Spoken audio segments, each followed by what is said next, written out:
What would you do if your husband slapped you in a hospital while carrying his child?" And his mistress laughed. "This isn't just betrayal. It's about power, justice, and a father's revenge. Stay with me. Like, share, and subscribe. You won't forget this story."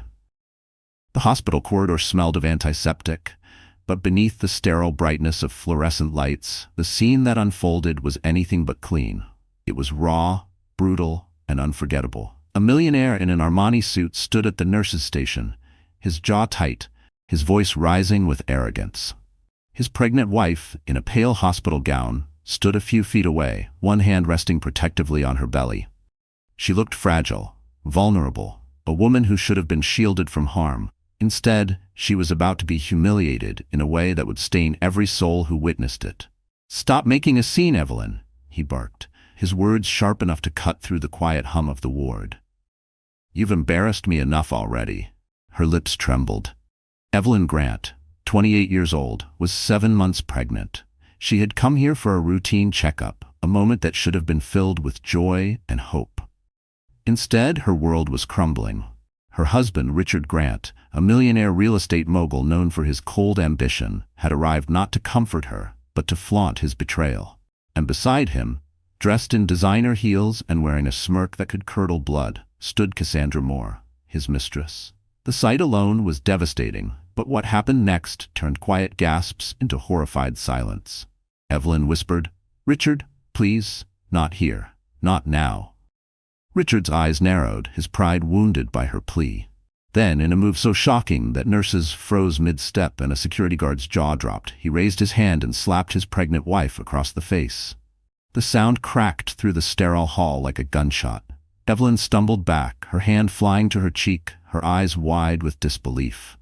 Cassandra's laughter rang out, low and cruel. "Oh, Richard, she's so dramatic," she purred, as if the humiliation of a pregnant woman was nothing more than theater for her amusement. Every witness, patients in wheelchairs, doctors carrying clipboards, families waiting for loved ones, sat in stunned silence. No one had expected a millionaire to strike his own wife, especially in a hospital, especially when she was carrying his child. It wasn't just a slap.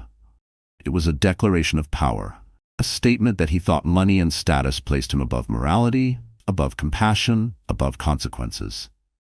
But little did Richard know, this moment of arrogance would ignite a chain reaction that would destroy everything he had built. Because Evelyn wasn't alone. She wasn't just a pregnant wife.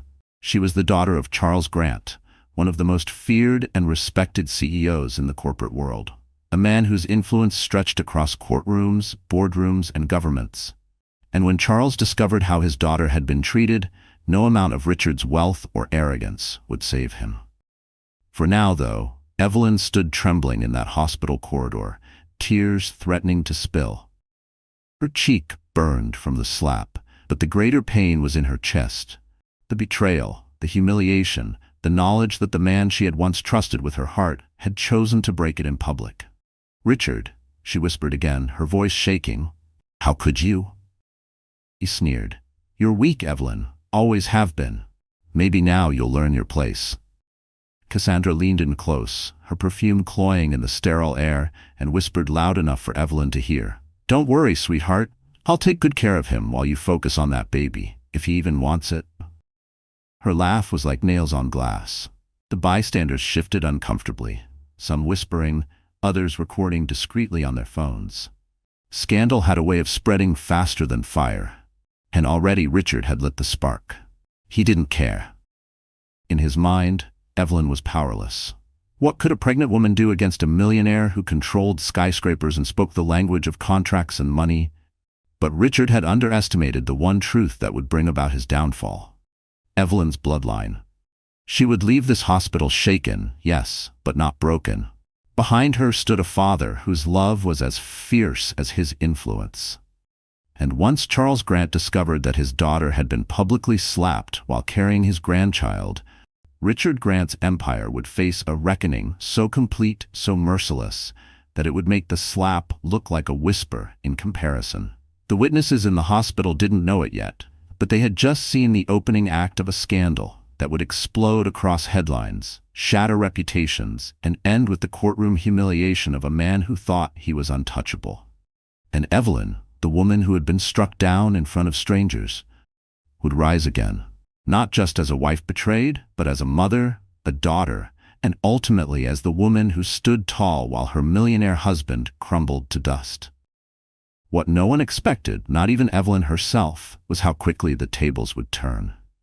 Before the slap, before the shame that echoed through the hospital corridor, Evelyn Grant had once believed in love. She wasn't born into poverty, but she wasn't raised in luxury either.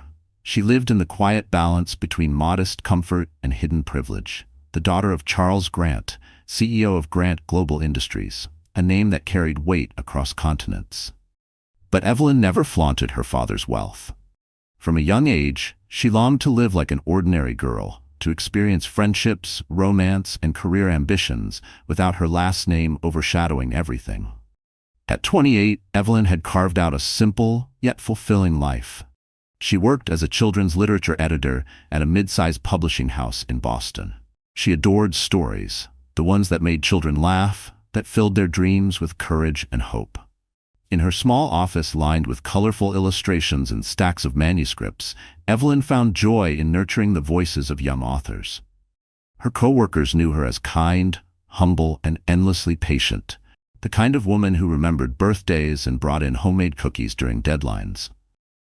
But behind her warmth, Evelyn carried a quiet vulnerability. Her mother had died when she was only 14, leaving her with a father who loved her fiercely, but often expressed it in stern, businesslike ways. Charles Grant was a man of towering presence, a strategist who could crush corporate rivals with a single boardroom maneuver. But at home, he was awkward with tenderness. He didn't always know how to comfort a grieving teenager. So Evelyn grew up learning to comfort herself, leaning into books, into stories where women found strength in their darkest hours.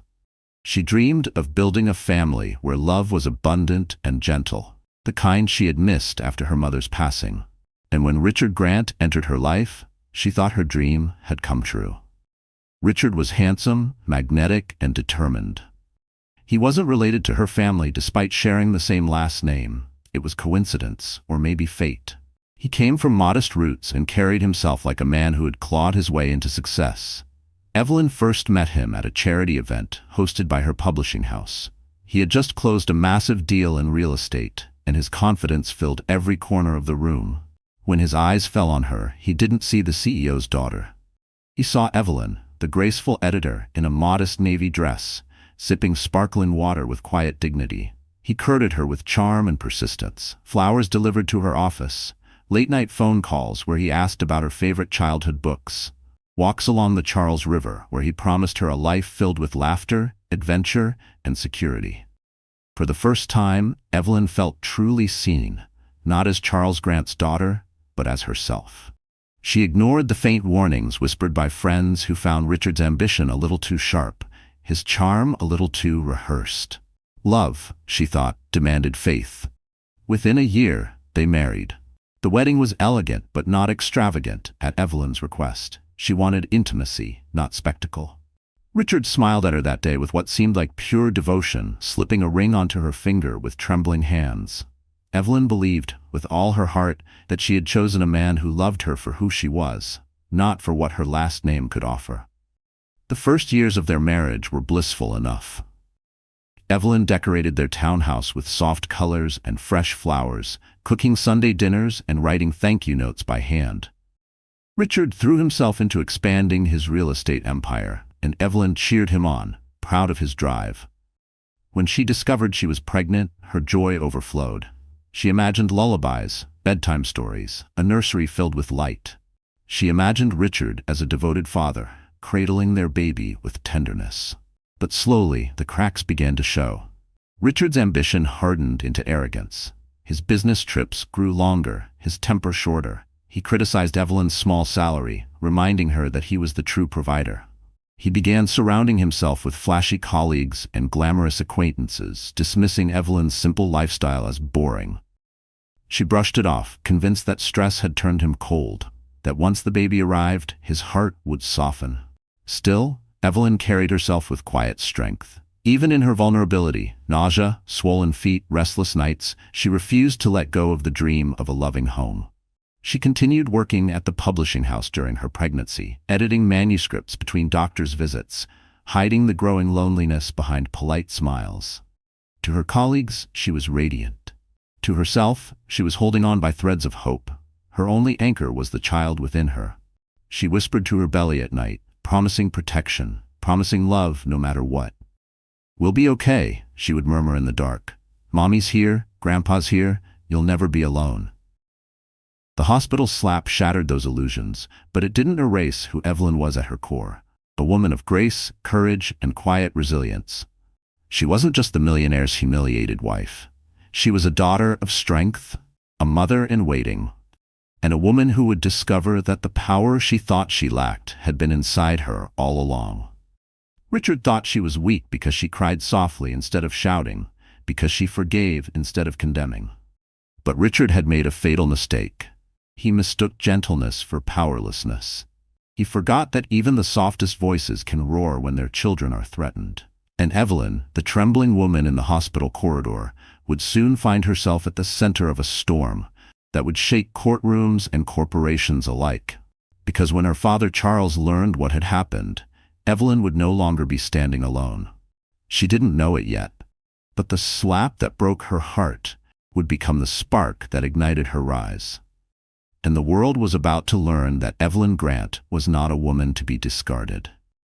And while Richard smirked that night, convinced he had humiliated her into silence, the truth was already turning against him. The story of Evelyn Grant did not unfold in the quiet privacy of hidden places. It played out under lights so harsh they revealed every crack in the glossy surface of her husband's life. The first setting, the sterile hallways of St. Augustine Hospital, became the stage for the slap that would ripple through every corner of their world.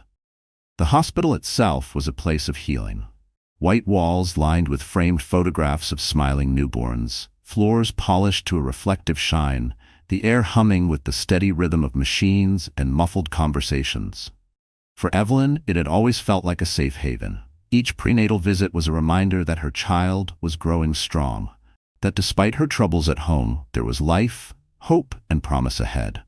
The nurses knew her by name, offering warm smiles and gentle encouragement. The waiting room was filled with expectant mothers, exchanging quiet glances of understanding, the universal language of motherhood. But on the day Richard stormed in with Cassandra at his side, the hospital lost its peace. The sharp sound of his voice, the arrogance dripping from his words, shattered the calm like glass breaking in a church. His slap turned the maternity ward into a crime scene of humiliation, witnessed by strangers who would never forget the cruelty of a millionaire striking his pregnant wife. Some pulled out their phones, recording the scene, their cameras capturing not only the slap but the smirk of Cassandra and the trembling of Evelyn. That footage, though Evelyn did not know it then, would become evidence. Proof that Richard's pride had pushed him into public violence. It would spread through whispers, social media, and finally into the courtroom where the echoes of that hospital corridor would reverberate with devastating force. After the chaos of the hospital, Evelyn returned to her father's estate. The Grant family home was not simply a residence. It was a fortress of wealth and legacy. An imposing mansion on the outskirts of Boston, surrounded by sprawling gardens and wrought iron gates. Built in the early 1900s, its stone facade carried the weight of generations, while its interiors blended old-world elegance with modern power. Charles Grant had chosen the estate as his sanctuary, but it also served as the heart of his empire. In the wood-paneled library, deals had been negotiated that shifted industries. In the marble dining hall, presidents, CEOs, and dignitaries had dined beneath crystal chandeliers. To outsiders, it was intimidating. To Evelyn, it was bittersweet. It was where her father's love had always been more duty than affection. Yet when she returned after the hospital incident, bruised and tear-stained, the estate became her shield. For the first time in years, Charles held his daughter not as a CEO, but as a father. The contrast between the hospital and the estate was stark. One a place of healing desecrated by cruelty, the other a house of power transformed into a sanctuary. In those gilded halls, Evelyn found not only protection but a renewed sense of who she was. Her father's influence was no longer distant. It was a force ready to defend her. And Richard, arrogant enough to strike her in public, had no idea the walls he was about to collide with. But the final, and perhaps most dramatic setting of Evelyn's journey was the courtroom. The Massachusetts Supreme Court building, with its towering columns and solemn air, became the arena where Richard's empire would crumble. The building itself carried gravity, a place where justice was not dressed in designer suits, but in robes of authority.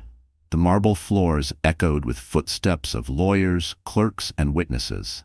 The wood benches held spectators hungry for scandal, reporters scribbling notes, and ordinary citizens curious to see a millionaire face accountability. Inside, the courtroom had its own atmosphere of power. The elevated bench where the judge presided. The long tables where attorneys prepared their weapons of words. The jury box waiting for ordinary men and women to weigh the extraordinary fall of a man who thought himself untouchable. And in the front row, sitting quietly with her hands folded over her pregnant belly, was Evelyn, a picture of grace under fire. The hospital footage played on screens for the jury. The sound of the slap echoed through the hushed courtroom, followed by Cassandra's laughter. Gasps filled the room. Richard's lawyers tried to downplay it, calling it a misunderstood gesture, but the image was undeniable. The jury didn't see a misunderstanding. They saw cruelty. They saw arrogance. They saw a man who had forgotten that money could not erase shame. Cassandra herself appeared in court, her smirk replaced with nervous fidgeting under the sharp questions of Charles Grant's legal team. She tried to paint Evelyn as weak, overdramatic, and unworthy of Richard. But the courtroom was not a hospital hallway. Here, truth mattered. And the truth was that Cassandra was a mistress who had laughed at a pregnant woman's humiliation, standing as a symbol of Richard's betrayal. The estate, too, found its place in the trial. Documents were revealed showing that Richard had attempted to leverage Evelyn's connection to her father's empire, scheming to secure contracts and insider deals. His marriage to Evelyn had not been about love, but about proximity to power. The jury learned that what Richard considered weakness was actually Evelyn's strength, her choice to live simply, to love sincerely, and to believe in people despite their flaws. Each setting, the hospital, the estate, the courtroom, wove together like chapters of a novel. The hospital revealed the cruelty. The estate revealed the strength behind Evelyn, and the courtroom revealed the reckoning. Richard had walked into St. Augustine Hospital believing he was in control. He strutted into Evelyn's life, believing she was powerless. He walked into court, believing his money and lawyers would shield him. But each place stripped him of another layer of his false power, until only the truth remained, a man who slapped his pregnant wife and lost everything because of it. Evelyn, once trembling in the hospital corridor, stood taller in each setting. At the estate, she found her father's support. In the courtroom, she found her own voice. And when the gavel finally struck, it wasn't just Richard who was judged. It was the arrogance of every man who ever believed that love could be used, that women could be broken, that motherhood was weakness. The settings of this story were not just backdrops. They were characters themselves, witnesses to cruelty, strength, and justice. And in their halls, Evelyn transformed from victim to victor. What Richard didn't realize as he sat sweating in that courtroom was that his punishment was only beginning. Every story of betrayal has its villains, and in Evelyn Grant's life, they came in the form of two people, her husband Richard and his mistress Cassandra. They weren't just antagonists in her personal story. They were the embodiment of arrogance and cruelty, two figures so wrapped in their own desires that they believed they could humiliate her without consequence. But arrogance always comes before a fall, and both Richard and Cassandra were walking blindfolded toward their own destruction. Richard Grant had spent his entire life clawing his way out of obscurity. Born into a middle-class family in Providence, he carried a chip on his shoulder the size of a skyscraper. He hated being overlooked. He despised being ordinary. While other kids were content with weekend games and family picnics, Richard spent his teenage years studying business magazines and copying the mannerisms of Wall Street titans he saw on TV. To him, success was not about passion or contribution. It was about power, control, and recognition.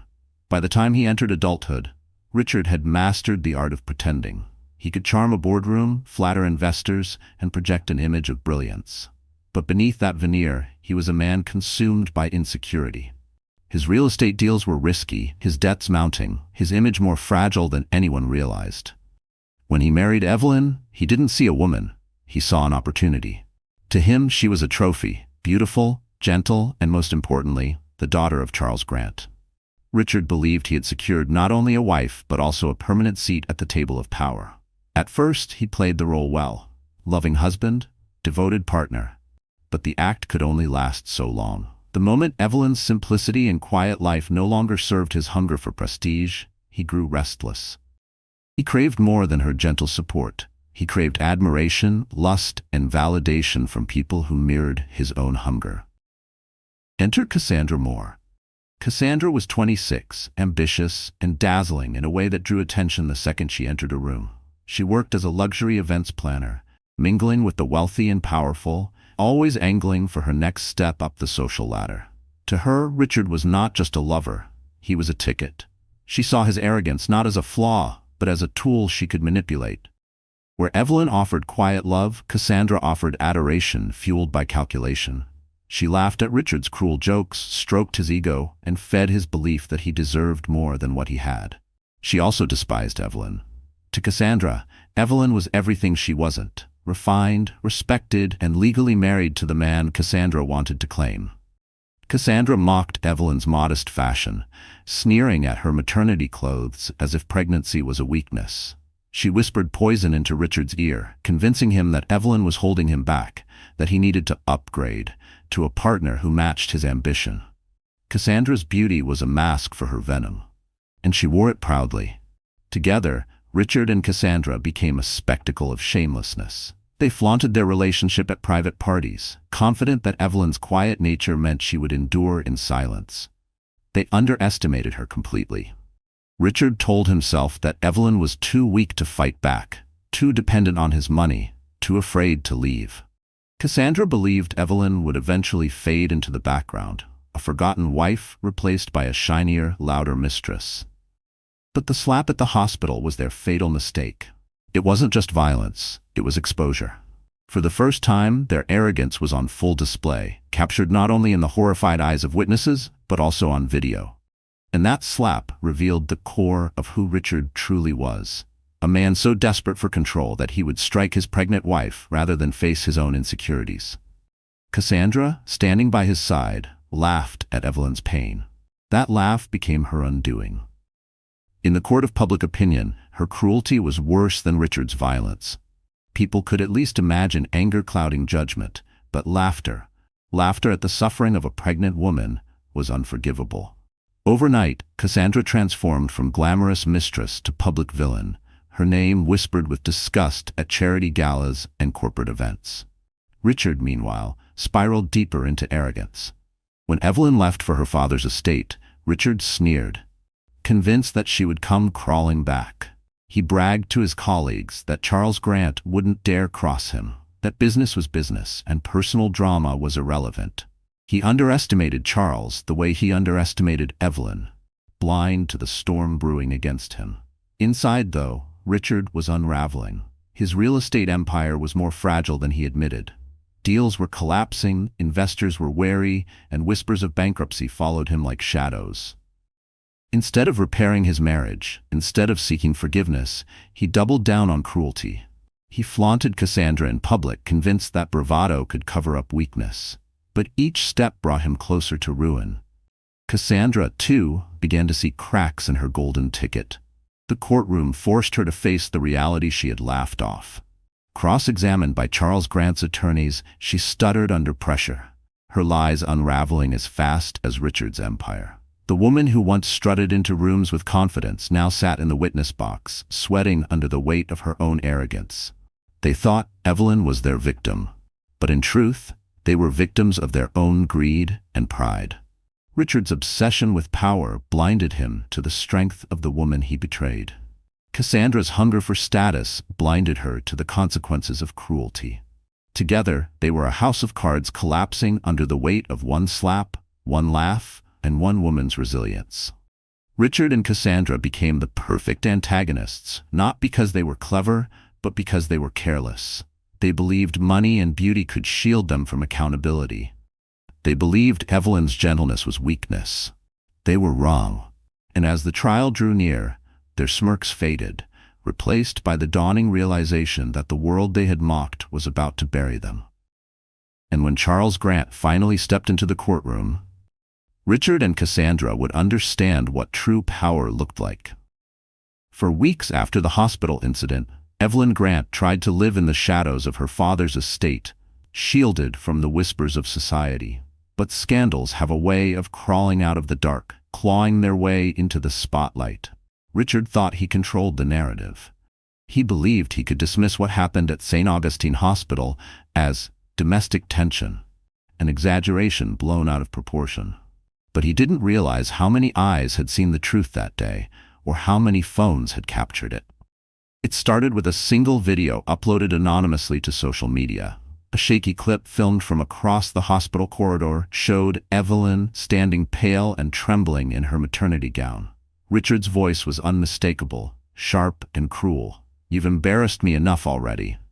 Then came the slap, loud and shocking, followed by Cassandra's laughter echoing like poison. The video was less than 30 seconds long, but it spread faster than wildfire. By morning, it was everywhere. On Twitter feeds, in online tabloids, on the front pages of gossip blogs. "Millionaire slaps pregnant wife in hospital," the headlines screamed. Outrage flooded the internet. Hashtags trended worldwide. Strangers who had never heard of Richard Grant now knew his name, his face, and his cruelty. Comment sections were filled with disgust. How could he hit his pregnant wife? She deserves better. That Mistress laughing is pure evil. The scandal didn't stop at the screen. Soon, mainstream media picked it up. Morning talk shows replayed the video with solemn faces, condemning the arrogance of the millionaire. Feminist groups rallied outside Richard's office buildings. Sponsors and partners quietly began distancing themselves from his real estate empire, pulling out of deals before the damage could tarnish them too. But Richard remained defiant. He walked into his office tower the next day wearing a tailored suit and dark sunglasses, as if he could hide from the storm. "It's all noise," he told his board of directors. "These things blow over."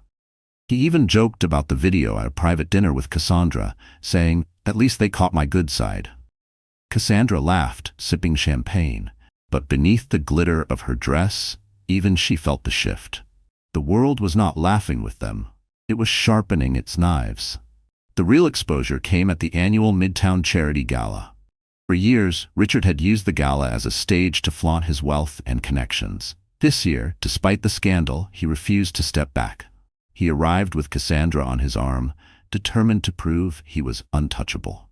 The ballroom glittered with chandeliers, champagne flowed, and photographers swarmed the red carpet. Richard posed with a smug smile, Cassandra clinging to him like a crown jewel. He believed that showing up would silence rumors, that wealth and glamour could erase shame. But as they stepped into the ballroom, the whispers began. "That's him. The one who slapped his wife. And that's the mistress who laughed." Everywhere they walked, eyes followed, filled with judgment. Investors who once shook his hand eagerly now avoided his gaze. Society women who once envied Cassandra's beauty now sneered at her. The glittering night became a cage, each chandelier light a spotlight on their disgrace. Halfway through the gala, the humiliation turned public. A journalist, bold and relentless, stood up during Richard's speech. "Mr. Grant," she called, her voice carrying through the hushed crowd. "Do you have any comment on the video of you striking your pregnant wife?" The room froze. Cameras turned. Cassandra stiffened, clutching Richard's arm. He forced a smile, his jaw twitching. "This is not the time or place for personal matters," he said, trying to wave it off. But the journalist pressed on. "So you won't deny it happened?" The crowd erupted in murmurs. Phones lifted into the air. Flashes exploded like fireworks. Richard's carefully constructed mask cracked under the weight of public judgment. He stammered, trying to regain control, but the video played in the minds of everyone in that room. His denial meant nothing. The evidence was already burned into their memories. Cassandra tried to laugh, whispering loudly enough for those nearby to hear, "People just love drama." But her voice trembled, betraying her fear. She knew the tide had turned. The glamorous mistress was no longer admired, she was despised. Meanwhile, Evelyn, though absent from the gala, became the silent star of the night. Guests whispered her name with sympathy and admiration. Poor Evelyn. Such a sweet woman, carrying his child. She deserves justice. She wasn't in the ballroom, but her presence filled it. Every glass of champagne, every nervous glance, every whispered conversation was about her. The next morning, photos from the gala flooded the news. Richard looking cornered, Cassandra's forced smile, the frozen faces of socialites caught between scandal and spectacle. Headlines screamed, "Millionaire confronted at gala over wife-slapping video." Sponsors began dropping out in waves. One by one, contracts dissolved, partnerships ended, and the empire Richard had built on arrogance began to crumble. But the exposure didn't stop there. Charles Grant, Evelyn's father, made his first public move. Known for his silence in family matters, Charles broke tradition by issuing a statement through Grant Global Industries. It was short, but devastating. "Violence against women, especially those carrying the next generation, is unacceptable. My daughter and grandchild will be protected. Justice will be pursued." The world read between the lines. This wasn't just a father speaking, it was a titan declaring war. Richard had humiliated Evelyn publicly, but now he himself was the one on trial in the court of society. His mistress was mocked, his business was bleeding. His name, once synonymous with success, was now dragged through mud.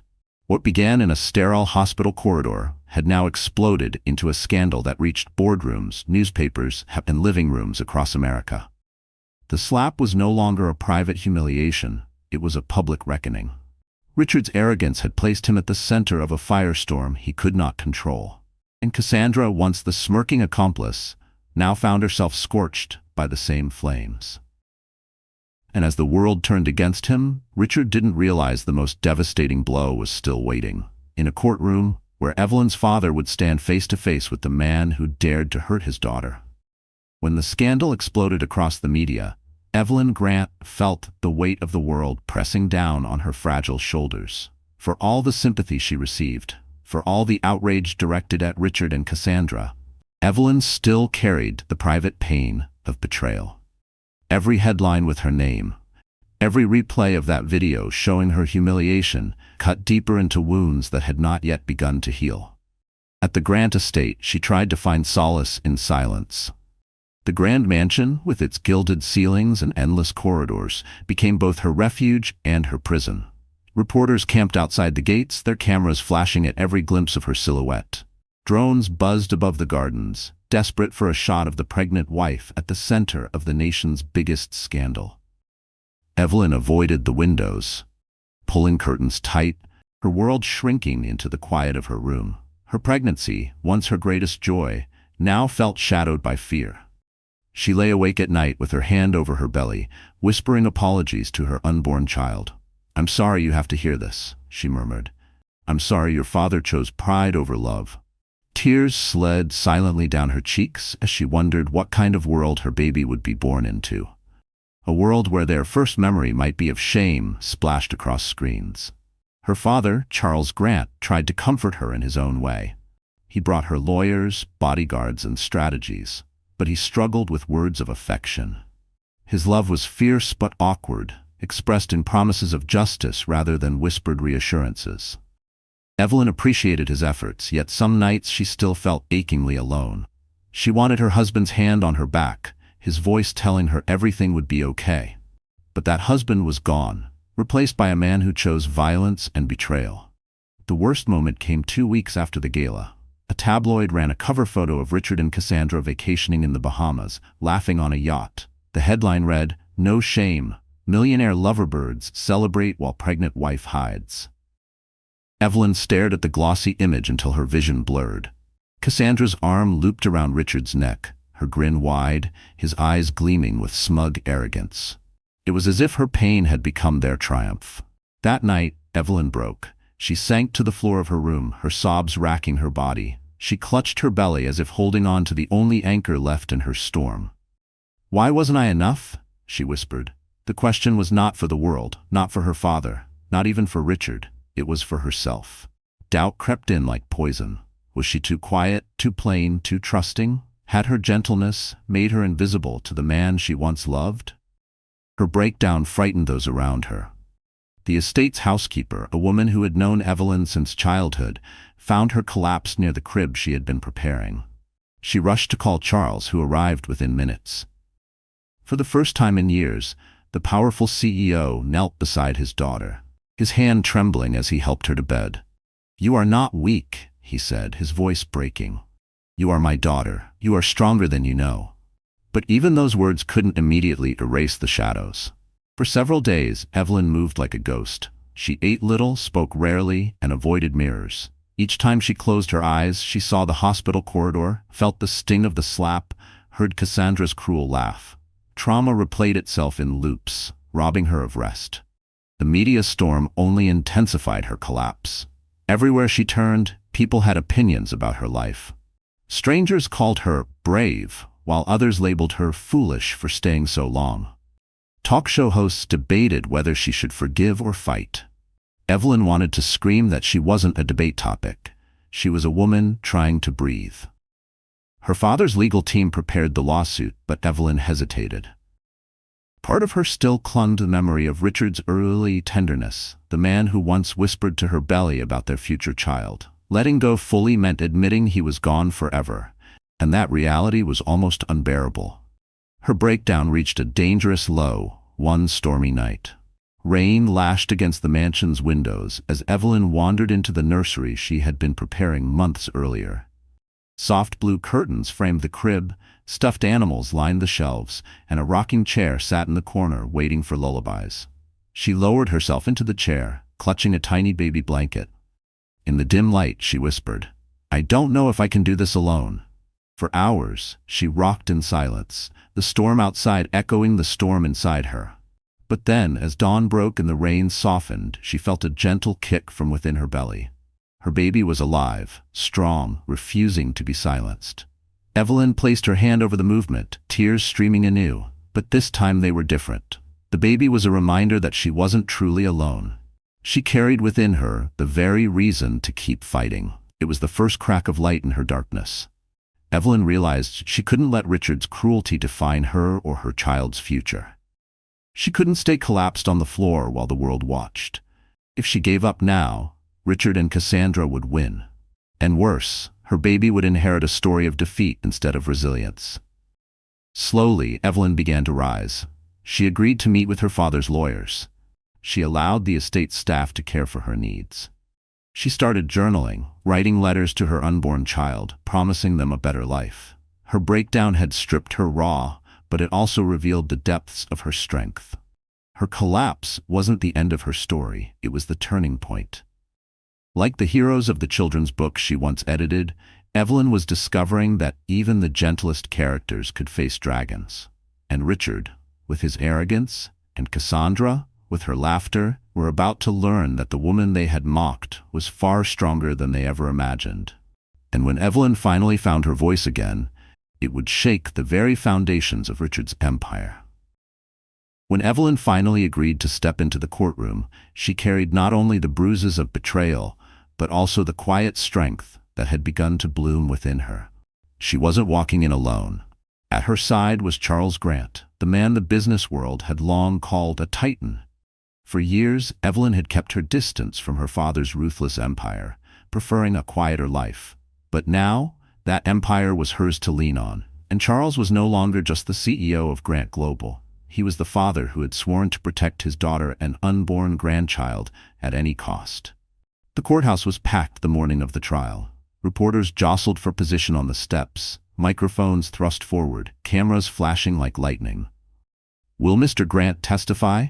Is it true there's evidence of fraud? What does Evelyn want in the divorce settlement?" The questions swirled, but Charles walked through the chaos with a calm that unnerved even seasoned journalists. Beside him, Evelyn moved slowly, her hand resting on her belly, her face pale but determined. Richard arrived minutes later with Cassandra, both dressed as if it were a red carpet event. He wore a custom suit, his chin lifted in defiance. Cassandra clung to his arm, her lips painted in a smug smile. To the flashing cameras, they looked untouchable, as though wealth and bravado could erase the slap that still burned across the nation's memory. Inside the courtroom, the tension was palpable. Evelyn sat quietly at her table, her lawyers prepared with stacks of evidence. Across the aisle, Richard's team oozed confidence.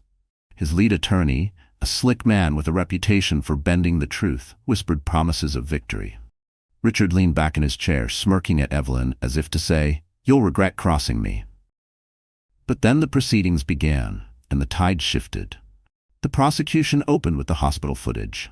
The slap echoed through the hushed chamber, followed by Cassandra's unmistakable laugh. The jury flinched. Richard's lawyer objected, claiming the video was taken out of context, but the judge overruled. "The evidence speaks for itself," she said firmly. Already Richard's mask began to crack. Next came witnesses. Nurses testified to Evelyn's trembling after the slap. A security guard recalled Cassandra's cruel laughter. Each word carved deeper into Richard's credibility.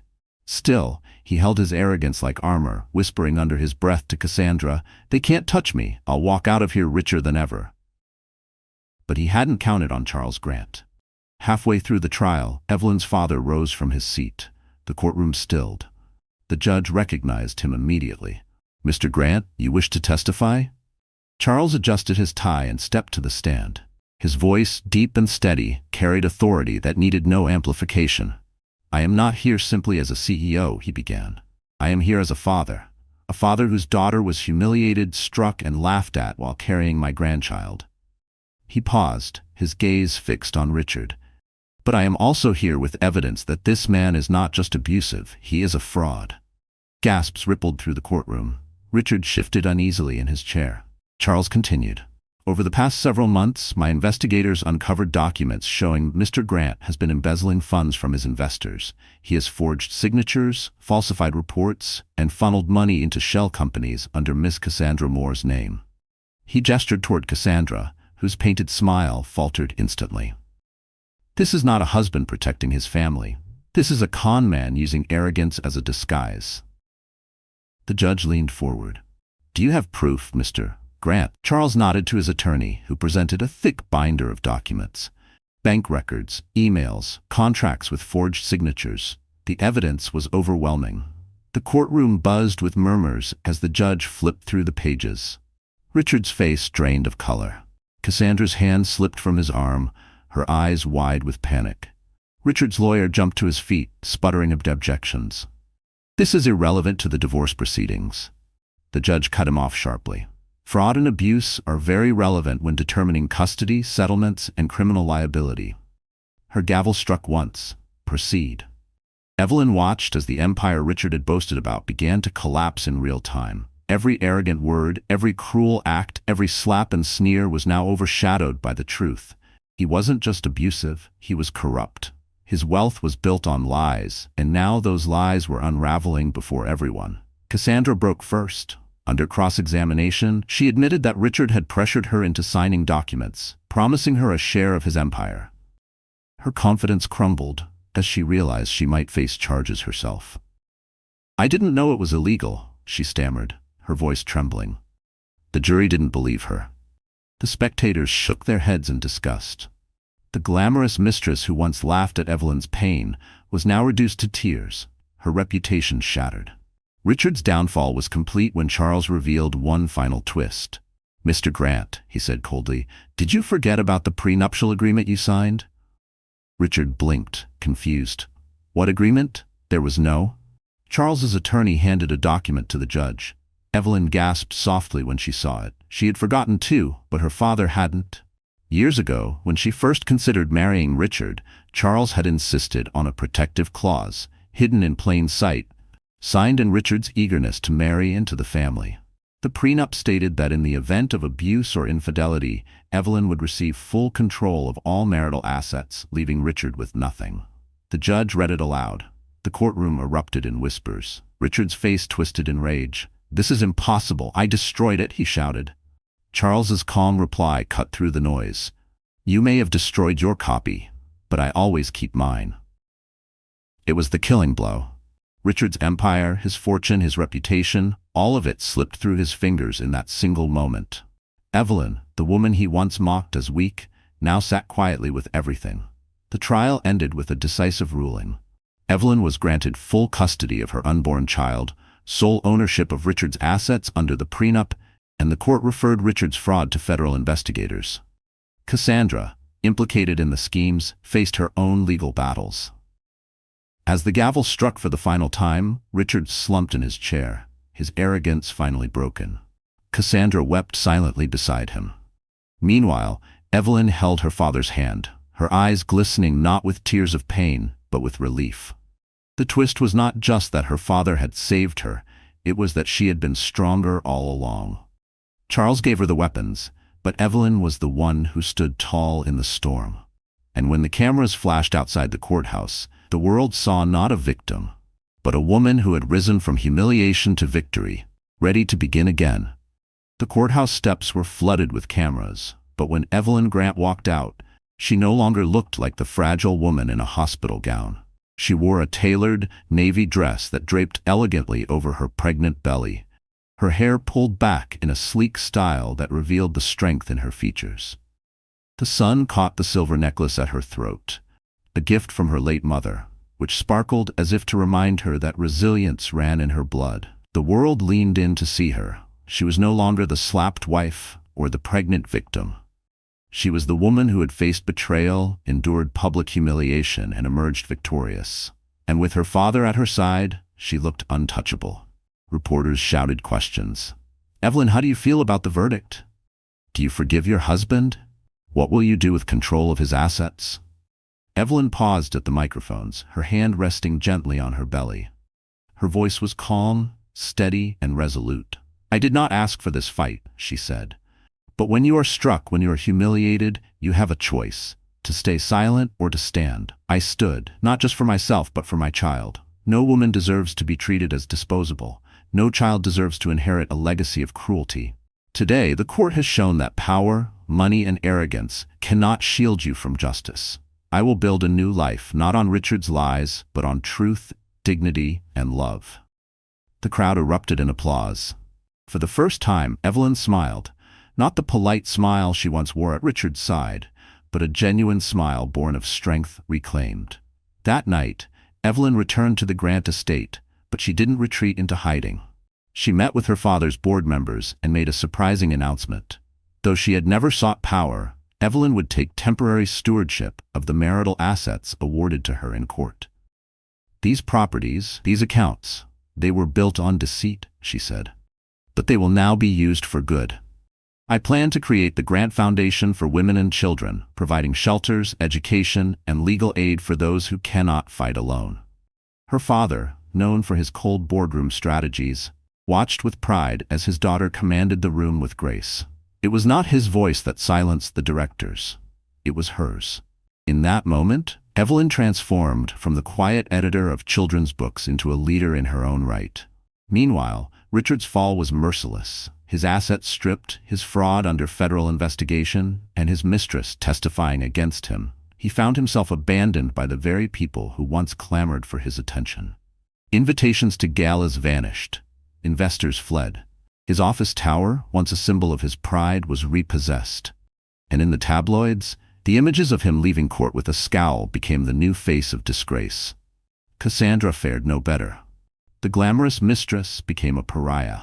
Branded as a co-conspirator and the woman who laughed at Evelyn's pain, she lost her career, her reputation, and her social standing. Once she had strutted through charity events in designer gowns, now she avoided cameras, her name forever tied to scandal. The world had turned its back on her as swiftly as she had turned her back on Evelyn's humanity. But Evelyn didn't waste energy on revenge. Her greatest triumph was not Richard's downfall or Cassandra's humiliation. Her triumph was survival, transformed into strength, dignity, and a future she controlled. Months later, Evelyn gave birth to a healthy baby boy. The press waited outside the hospital, but this time the scene was different. There was no slap, no cruelty, no humiliation. There was only joy. Charles Grant cradled his grandson with tears in his eyes, whispering, "Welcome to a better world, little one." Evelyn named her son Alexander, after her late mother's favorite character in a children's story. She held him close, whispering promises of love, safety, and a life free from the shadows of betrayal. The world, once cruel and unforgiving, seemed to soften in that moment. The scandal had begun in a hospital with pain and humiliation, but it ended in a hospital with new life and hope. The transformation was complete.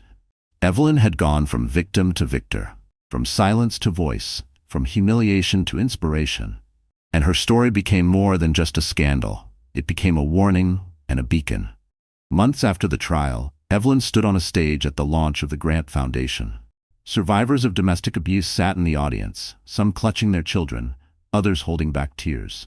Evelyn spoke with the same steady calm she had found in court. "I was told I was weak," she said. "I was told that silence was my only option. But I am here to tell you, gentleness is not weakness. Tears are not failure, and motherhood is not a burden. We are stronger than the cruelty we endure.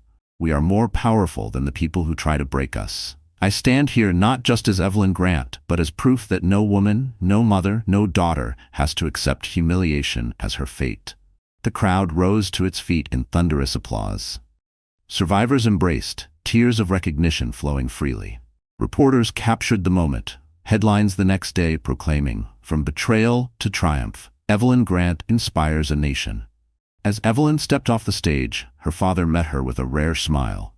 "You've built something greater than I ever could," he told her. For once, he wasn't the titan of industry, he was just a proud father. That night, Evelyn rocked her baby to sleep, the glow of the city lights filtering through the curtains. She whispered, "We made it, Alex. We turned pain into power." The child stirred softly, and Evelyn smiled, knowing that their future was no longer shadowed by Richard's cruelty. For Richard, arrogance had been his downfall. For Cassandra, cruelty had been her mask. But for Evelyn, love and resilience had been her salvation. Her story closed not with revenge, but with justice and renewal. And for every woman watching, for every mother who had felt weak, Evelyn's journey became a reminder. You are never powerless, you are never voiceless, and your strength will always outlast the arrogance of those who try to break you. So, that's where the story closes. And if you're still here with me right now, it means something in this journey touched your heart. Maybe you've been through betrayal. Maybe you've carried pain and silence. But remember what Marcus Aurelius once said, "You have power over your mind, not outside events." Realize this, and you will find strength. Evelyn's story isn't just about revenge. It's about rising again, choosing dignity over despair, and protecting what truly matters. Life will test us, but it can never take away the power of how we choose to respond. And maybe, just maybe, this story is your reminder that you are stronger than you think. If this resonated with you, please like this video, share it with someone who needs to hear it, and subscribe so we can keep walking through these stories together. Trust me, you don't want to miss what's coming next.